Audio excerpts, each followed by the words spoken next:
నమస్తే, welcome to our channel. AP ముఖ్యమంత్రి చంద్రబాబు నాయుడు గారు ఓ కీలక నిర్ణయం అయితే తీసుకున్నారు. ఆయన సీఎంగా సంతకం చేసినప్పటి నుంచి కూడా ఆర్భాటాలు వద్దు, అతి భద్రత వద్దు అంటూ చెప్తున్నారు. మరి ఈ రోజు తన భద్రతను తగ్గిస్తూ కేవలం 121 మందితోనే తనకు భద్రత చాలు, టెక్నాలజీని యూజ్ చేసి మనం భద్రతలో చూసుకోవచ్చు అని చెప్పి ఆయన చెప్పడం జరిగింది. దీనిపై పూర్తిగా విశ్లేషించడానికి మనతో పాటుగా ఉన్నారు ప్రముఖ రాజకీయ విశ్లేషకులు అప్పసాని రాజేష్ గారు. వారిని అడిగి పూర్తి వివరాలు తెలుసుకుందాం.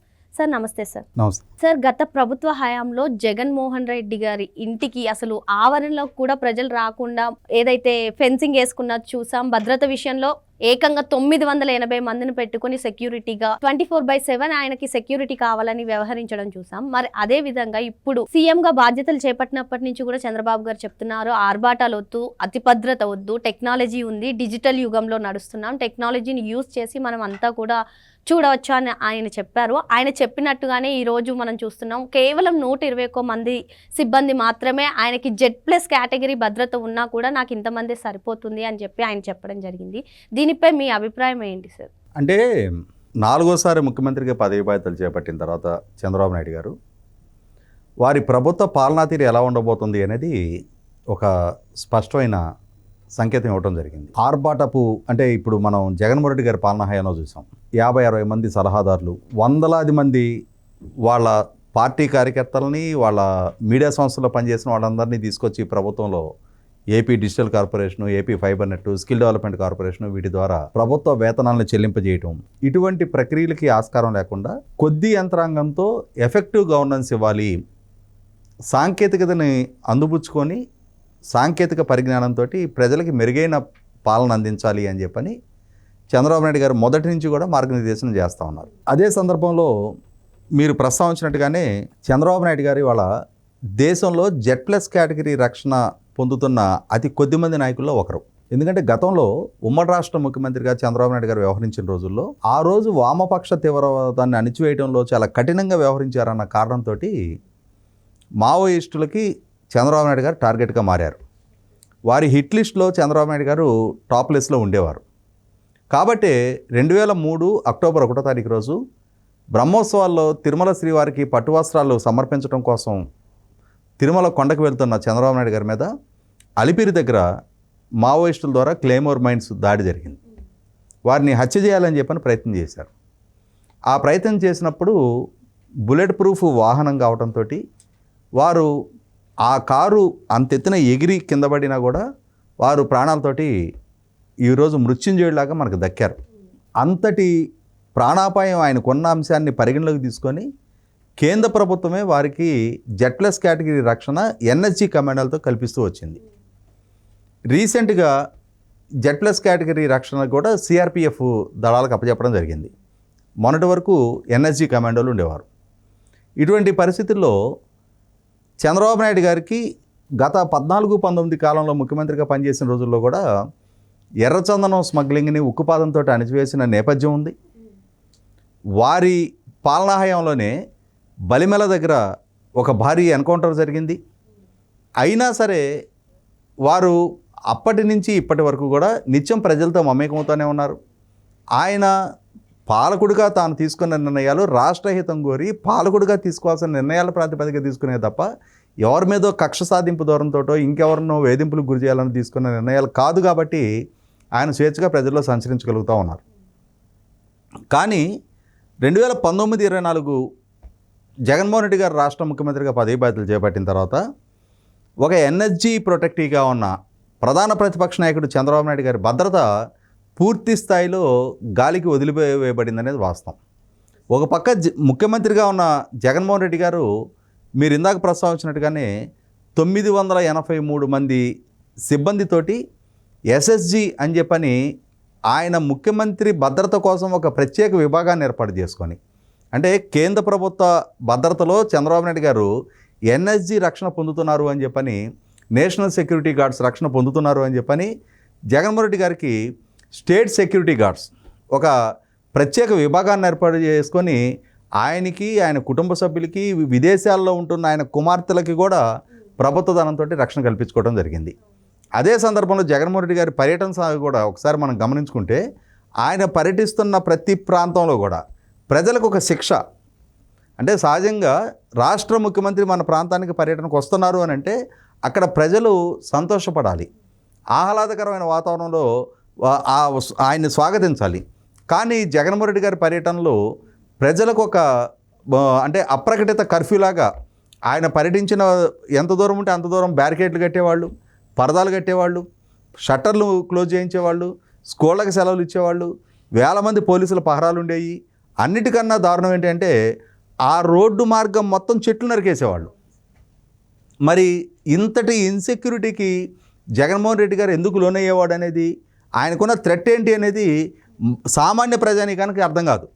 ఎందుకంటే ఇందాక మనం ప్రస్తావించుకున్నట్టుగా చంద్రబాబు నాయుడు గారి మీద మావోయిస్టులు ఆయన్ని చంపాలి అని చెప్పని ఆలోచన చేశారు అని అంటే ముఖ్యమంత్రిగా వామపక్ష ఉగ్రవాదాన్ని, నక్సలిజాన్ని కట్టడి చేయడంలో చంద్రబాబు నాయుడు గారు కఠినంగా వ్యవహరించారు కాబట్టి, శాంతి భద్రతలు కాపాడారు కాబట్టి, ఫ్యాక్షనిజాన్ని అంతం చేశారు కాబట్టి, ఎర్రచందనం స్మగ్లింగ్ని ఉక్కుపాదంతో అణిచివేశారు కాబట్టి ఆయా వర్గాలు ఆయన్ని లక్ష్యంగా చేసుకున్నాయంటే అర్థం ఉంది. కానీ జగన్మోహన్ రెడ్డి గారి హయాంలో ఒక వామపక్ష తీవ్రవాదం లేదు, శాంతి భద్రతలకి ఎంత దారుణమైన విఘాతం కలిగింది అనేది వాళ్ళ పార్టీ ఎమ్మెల్సీ ద్వారానే తన సొంత డ్రైవర్ను చంపి ఆ బాడీని డోర్ డెలివరీ చేసిన తీరు చూసాం. జగన్మోహన్ రెడ్డి గారు సొంత చిన్నాన్నని హత్య చేశారు అని చెప్పని సిబిఐ నిర్ధారించిన వాళ్ళని సాక్షాత్తు జగన్మోహన్ రెడ్డి గారే తన సొంత లాయర్లతోటి వాళ్ళని కాపాడే ప్రయత్నం చేసిన తీరు చూసాం మనం. కాబట్టి శాంతి భద్రతలకు ఏ స్థాయిలో కూడా ఆయన ప్రయారిటీ ఇవ్వలేదనేది వాస్తవం. అలాగే దేశంలో ఎప్పుడు ఎక్కడ గంజాయి పట్టుబడ్డా దాని మూలాలు ఆంధ్రప్రదేశ్ రాష్ట్రంతో ముడిపడి ఉండేవి. అదే సందర్భంలో ఎర్రచందనం స్మగ్లర్లు చంద్రబాబు నాయుడు గారి పాలన హయాంలో 15 మంది స్మగ్లర్లు ఎన్కౌంటర్ గురైతే జగన్మోహన్ రెడ్డి గారి పాలన హయాంలో స్మగ్లర్ల చేత పోలీసులను కారుతో గుద్ది చంపించిన సంఘటనలు జరిగాయి. అంటే స్మగ్లర్ని కట్టడి చేయకపోగా స్మగ్లర్లే ఎదురుదాడి చేసి పోలీసులను చంపిన సంఘటన చూసాం మనం. అంటే ఏం సంకేతం ఆయన పాలన ప్రజలకు అందించింది. కాబట్టి మరి ఇంత విచ్చలవిడిగా గంజాయి స్మగ్లింగు, ఎర్రచందనం స్మగ్లింగు రాష్ట్ర వ్యాప్తంగా వాళ్ళ శ్రేణుల ద్వారా ఇష్టారీతిన ప్రకృతి వనరులు మొత్తం మైనింగ్ రిసోర్సెస్ మొత్తాన్ని అడ్డగోలుగా దోపిడీ చేశారు, భూములు కబ్జాలు చేశారు. మరి ఇంత విశృంఖలత్వాన్ని ప్రదర్శించిన జగన్మోహన్ రెడ్డి గారికి ఇంకా ఎవరి నుంచి థ్రెట్ ఉంది అనేది, ఎందుకు 983 మందితో ఆయన రక్షణ ఏర్పాటు చేసుకున్నారనేది ఒక $1 మిలియన్ ప్రశ్న. అదే సందర్భంలో ప్రతిపక్ష నాయకుడుగా ఉన్న చంద్రబాబు నాయుడు గారు ఆయన అంటే జగన్మోహన్ రెడ్డి గారు పదవి బాధ్యతలు చేపట్టిన తర్వాత అమరావతిలో పనులు స్తంభింపజేసిన నేపథ్యంలో అమరావతి పనులని ప్రత్యక్షంగా పరిశీలించాలి అని చెప్పని ఆయన నివాసం ఉంటున్న ఉండవల్లి నివాసం నుంచి అమరావతి ప్రాంతం కొద్ది కిలోమీటర్ల దూరం అక్కడికి బస్సులో ఆయన ప్రత్యక్షంగా పర్యవేక్షించడం కోసం బయలుదేరితే ఆయన కాన్వాయ్ మీద రాళ్ళు చెప్పులతో దాడి చేస్తే జగన్మోహన్ రెడ్డి గారి ప్రభుత్వం ఆయనకి రక్షణ కల్పించకపోగా ఆయన పర్యటిస్తున్న ప్రాంతంలో ఒక ఎనర్జీ ప్రొటెక్టివ్ పర్యటిస్తున్న ప్రాంతంలో ప్రత్యర్థి పార్టీలకు సంబంధించిన నాయకులు, కార్యకర్తలు, రాజకీయ కార్యకలాపాలని అనుమతించకూడదనే విఘ్నత మరిచి ప్రభుత్వం ఆయన కాన్వాయ్ మీద రాళ్ళు చెప్పులతో దాడి చేస్తే నాటి డీజీపీ స్వయానా తానే మీడియా ముందుకు వచ్చి అది నిరసనలో భాగంగా పరిగణించాలి, ప్రజలకున్న భావ ప్రకటన స్వేచ్ఛగా దాన్ని గుర్తించాలి తప్ప అది దాడిగా పరిగణించనవసరం లేదు అని చెప్పడం జరిగింది. ఆ తర్వాత పల్నాడు ఆత్మకూరు గ్రామంలో తెలుగుదేశం శ్రేణుల్ని గ్రామ బహిష్కరణ గురి చేస్తే ఆ గ్రామంలో ఉన్న తెలుగుదేశం శ్రేణులకు నైతిక మద్దతు తెలపడానికి ఆయన బయలుదేరితే ప్రయత్నం చేస్తే పోలీసులు చంద్రబాబు నాయుడు గారిని ఇంటి నుంచి బయటికి రాకుండా గేట్లని తాళ్లతో కట్టేసిన తీరు చూసాం మనం. ఆ తర్వాత చంద్రబాబు నాయుడు గారు విశాఖపట్నం పర్యటనకి వెళ్తే అనుమతి తీసుకొని విశాఖపట్నం పర్యటనకి వెళ్ళి ఎయిర్పోర్ట్ నుంచి బయటకు వస్తున్న సందర్భంగా ఆయనకి రక్షణ కల్పించాల్సిన పోలీసులు ఆయనకు రక్షణ కల్పించకపోగా అక్కడి వైసీపీ శ్రేణులు ఆయన పర్యటనను అడ్డుకుంటాము అని చెప్పని అక్కడ నిరసన కార్యక్రమం తలపెట్టుకుంటే చంద్రబాబు నాయుడు గారిని మీరు ఎయిర్పోర్ట్ నుంచి మీరు విశాఖపట్నం పర్యటించకుండా వెనక్కి వెళ్ళిపోండి అని చెప్పని నోటీస్ ఇచ్చి ఆయన వెనక్కి పంపించారు తప్ప ఆయన అడ్డుకునే ప్రయత్నం చేసిన వైసీపీ శ్రేణులను కట్టడి చేయలేదనేది మనకు తెలిసిన వాస్తవం. అంటే చంద్రబాబు నాయుడు గారు జగన్మోహన్ రెడ్డి గారి పాలనా హయాంలో స్వేచ్ఛగా పర్యటించలేకపోయారు. తన సొంత నియోజకవర్గం కుప్పం పర్యటించడానికి వెళ్ళిన సందర్భంగా కూడా అక్కడ డిఎస్పీ సుధాకర్ రెడ్డి చంద్రబాబు నాయుడు గారి పర్యటనను అడ్డుకొని జీవో నెంబర్ 1 సాకుగా మీ పర్యటనకి ఇంతమంది కాన్వాయ్ వెళ్ళడానికి వీల్లేదు, మీ ఇంత శ్రేణులు పాల్గొనడానికి వీల్లేదని చెప్పని నియంత్రించే ప్రయత్నం చేసిన సందర్భం కూడా చూసాం. ఆయన పర్యటనలో స్వయానా వైసీపీ శ్రేణులు ఎంటర్ అయ్యి అక్కడ రేపు ఓపెన్ చేయాల్సిన అన్న క్యాంటీన్ ఇవాళ ధ్వంసం చేసిన తీరు చూసాం మనం. అంటే సాక్షాత్తు చంద్రబాబు నాయుడు గారి పర్యటనలో విధ్వంసకాండకి వైసీపీ ప్రయత్నం చేసింది. నందిగామ పర్యటనలో చంద్రబాబు నాయుడు గారి మీద రాళ్లదాడి జరిగింది. ఎర్రగొండపాలెం పర్యటనలో చంద్రబాబు నాయుడు గారి మీద రాళ్లదాడి జరిగింది. నందిగామ పర్యటనలో ఒక ఎన్ఎస్జీ కమాండో తలకు రక్తపు గాయమైంది.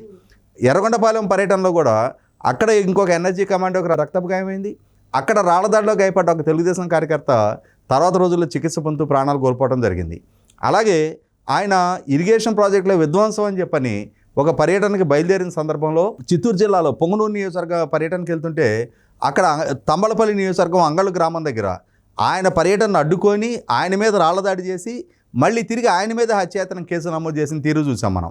అంటే వైసీపీ ప్రభుత్వ హయాంలో చంద్రబాబు నాయుడు గారికి స్వేచ్ఛగా రాజకీయ కార్యకలాపాలు నిర్వహించుకునే వెసులుబాటు కూడా లేని స్థితి కల్పించారు. ఆయన అనపర్తి నియోజకవర్గ పర్యటనకు వెళ్తున్న సందర్భంగా ఆయన పర్యటనని పోలీసులు అడ్డుకొని ఆయన కాన్వాయ్ ముందు వాళ్లే నిరసనగా రోడ్డు మీద పడుకున్న సందర్భంలో గత్యంతరం లేని స్థితిలో కాన్వాయ్ని ముందుకు తీసుకెళ్లలేని పరిస్థితిలో ఆయన దిగి చీకట్లో 7 కిలోమీటర్లు నడుచుకుంటూ అనపర్తి బహిరంగ సభకు హాజరైన తీరు కూడా చూసాం మనం. అంటే జగన్మోహన్ రెడ్డి గారి పాలన హయాంలో చంద్రబాబు నాయుడు గారి భద్రత గాలికి వదిలేయబడింది. అదే సందర్భంలో జగన్మోహన్ రెడ్డి గారు మాత్రం తన భద్రతని ప్రధానమంత్రి స్థాయిని మించి 980 మందితోటి ఒక పటిష్ట వలయాన్ని ఏర్పాటు చేసుకొని ప్రజల నుంచి ఆయన దూరం అయ్యారు. ఇది ఇక్కడ మనకి ప్రత్యక్షంగా అర్థమవుతున్నది ఏంటి? 980 మందితోటి భద్రత కల్పించుకున్న జగన్మోహన్ రెడ్డి గారు ప్రజల చీత్కారానికి గురయ్యారు. ఇన్ని అవమానాలు, ఇన్ని దాడులు, దౌర్జన్యాలకి గురైన చంద్రబాబు నాయుడు గారు ప్రజల మన్ననను పొందగలిగారు. ప్రజల సమస్యల పట్ల స్పందించిన చంద్రబాబు నాయుడు గారిని ప్రజలు గుండెల్లో పెట్టుకున్నారు కాబట్టి అటువంటి విజయంగా కట్టబెట్టారు. జగన్మోహన్ రెడ్డి గారికి అటువంటి అపజయం ఎదురైంది.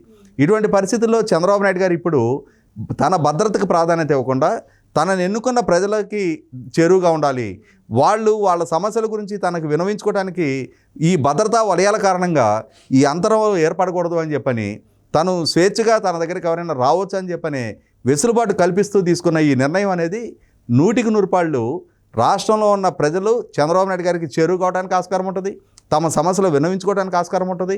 అదే సందర్భంలో ఈ భద్రతా వలయం ఈ ఖర్చు తగ్గించుకోవడం ద్వారా ఒక మంచి ప్రెసిడెంట్, ఒక మంచి సాంప్రదాయాన్ని కూడా చంద్రబాబు నాయుడు గారు రాష్ట్రానికి భవిష్యత్తులో రాబోయే పాలకులకు కూడా నెలకొల్పినట్టు అవుతుంది. ఇదండి ఈ అంశం. మరో రోజు మరో అంశంతో కలుద్దాం సార్. Thank you sir.